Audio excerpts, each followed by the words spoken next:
Hey guys, today we are going to be testing out iPod Plus car. Let's get started.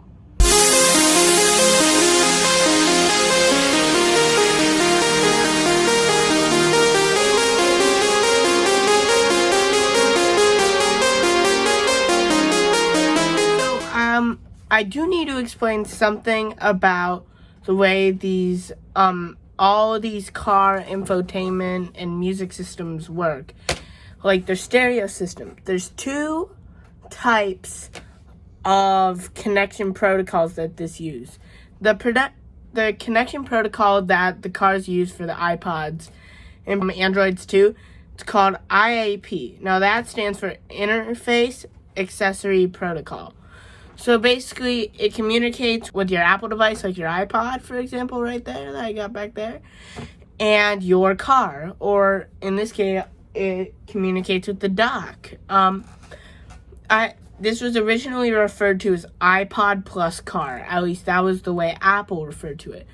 But I found this thing while going through the internet about GM and the way the cars work. So Cadillacs and Chevys and GMC and Buicks, they're all under GMC, which is the company that makes their motors, makes the cars basically. And iPods basically these iPods with dock connectors support IAP1, which was the first version of the protocol technology that these use. Now, in 2020, most cars stopped supporting IAP1 because less and less people have these iPods with dock connectors, and they switched over to IAP2, which is what Lightning connection devices support, just like that. And in this video, we are going to be seeing the differences between IAP1 and IAP2 and showing kind of how, and trying to kind of figure out why GM and most automotive companies canceled this. So let's get started.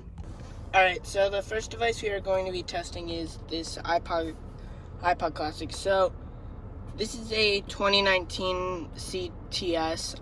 It does support iPod and all the technologies that iPods support. It uses basically the connection technology. It's kind of like using USB, but instead it's got special features for the iPod. So you can see when I plug the iPod in, it goes into this mode, and then you can see on the car, you can see we got the USB right here. So I'm gonna press that, and I can't play the song because it's copyright. So if I go, I have I don't think I could access playlists from here. Oh, I can. So I gotta find non-copyright. Perfect. So now you could see if I start playing this song that I use for iPods, you can hear it starts playing. It actually works through dock. Now, most modern cars, so ones kind of made after 2019 and 2020, don't actually support iPod anymore, or for that, any dot connector device. Now, I do actually. Alright, so for some reason the iPhone 5 wasn't working, but I do have my 5C. So this one is connected right now. You could see Nico's. You can see right here it's got it. And then I can't play that song because it's copyright too. Now I can play the same song. And you can see it starts playing. And you can see it starts playing. So this car, as you can see, fully supports iPhone and iPod. So now this car is a 2022 XT4. Now, unlike the 2019 CTS, this car does not support iPods. I'll plug in our iPod to this car now. Let's see, we can plug it in See, it starts charging. Now if we go to more on here,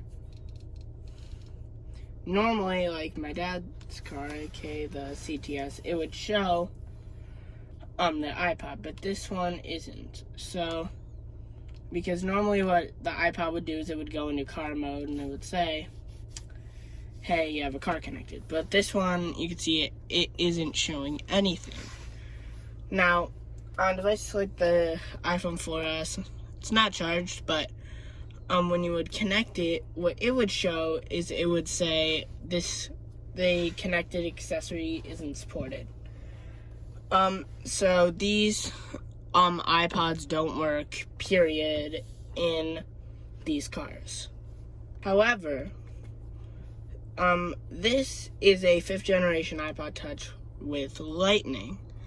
So the Lightning connector in theory should work. I have to wait for it to boot up first. So alright, so I got the non-copyright playlist up. You can see that the iPod Touch itself is connected. Now if I start playing the song, see, it comes up here and it plays through the car.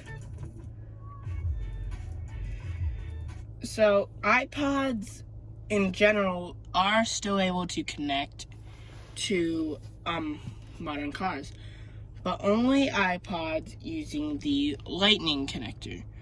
Now the Lightning connector, it is basically what is allowing this right now. Like, dot connector with this iPod will not connect whatsoever. In conclusion, the reason I think they removed this iPod technology from their cars wasn't as much because of the fact that iPods are old. Well, that's probably a factor, but the real reason I feel like has to do with the chips. Because GM and a whole bunch of automotive people, they've been going through a shortage of car chips, like GM chips for like heated seats and different things. And I feel like that kind of had to play a factor into this. Because honestly, if anyone from GM is watching this, I don't think there was a real reason to remove iPod plus car from cars. I don't think there was a real reason for that, because sure, not many people use it, but there's still those few people like me, and there's a bunch of other people when I was scrolling through to find some of this information, like on Reddit and stuff, saying I like using my iPod in my car, but my new one doesn't support it. Like that was a common trend I saw while searching through the comments, while searching through stuff. So, if you guys have any car from, I want to say, like 2019 or 2018 and earlier, there's a high chance it probably does support, iPod still. But if you got a new car, I say use your phone, because even though it's not as retro and cool as an iPod, Apple CarPlay has come a long way, and it is a really amazing choice, alternative from that, because you'll still get all your music, you'll still get basically everything, plus you'll get extra features like calling, streaming services and stuff. But that's going to be it for me in this video, so I hope you guys enjoyed. Comment, like, subscribe, comment down below actually what car you have, and I'll see you guys again in the next video. Bye!